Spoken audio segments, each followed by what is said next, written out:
Donc une fois notre tableau Excel complété, on va répondre à la problématique. Est-il plus avantageux pour nous de louer un minibus ou de se déplacer avec deux voitures? Donc là on a le tarif voiture pour deux voitures et là on a le tarif, ce que ça va nous coûter pour un seul minibus. Bon, notre tableau on peut l'améliorer, hein, donc on peut le sélectionner comme ceci. Mettre une grille, hop, c'est-à-dire des bordures, donc toutes bordures, c'est le plus simple. Et puis si on veut centrer les valeurs, on centre les valeurs comme ceci. Voilà.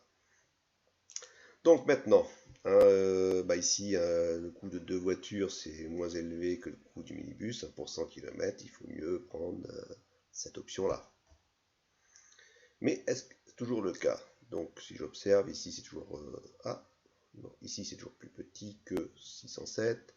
Plus petit, et là, ça devient plus grand. Donc,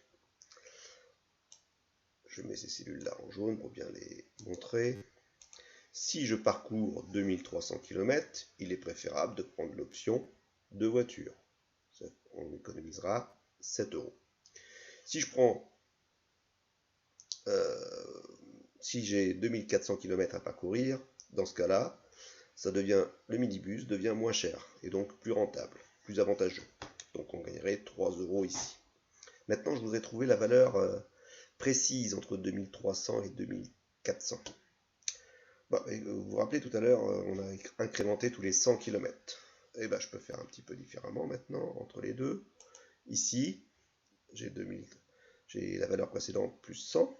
Et pour la valeur suivante, je vais prendre la valeur précédente plus 10 km.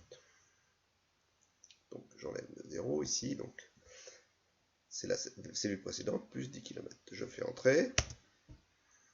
Et donc là, je continue. C'est-à-dire que je vais étirer. Je prends ma petite croix ici et j'étire. Alors bien sûr, je ne pourrais pas aller jusqu'à 3800, mais je vais trouver les réponses que je souhaite. Donc, ici, pour 2310 km, c'est toujours l'option de voiture qui est moins chère. Alors, quand est-ce que ça change? Ici, c'est toujours plus cher, plus cher. Ah, là, il y a égalité. Donc celle-ci, je vais la mettre en vert. Et donc, qu'est-ce que je peux dire? Si je parcours moins de 2370 km, c'est l'option avec les deux véhicules qui sera plus rentable. Par contre, si j'ai plus de 2370 km, on s'aperçoit qu'à chaque fois, à partir d'ici, à chaque fois, c'est le minibus qui devient moins cher. Donc l'égalité pour les deux tarifs, ils sont égaux pour 2370. Plus rentable avec les deux voitures pour moins de 2370 km. Et c'est plus rentable avec le minibus pour plus de 2370 km.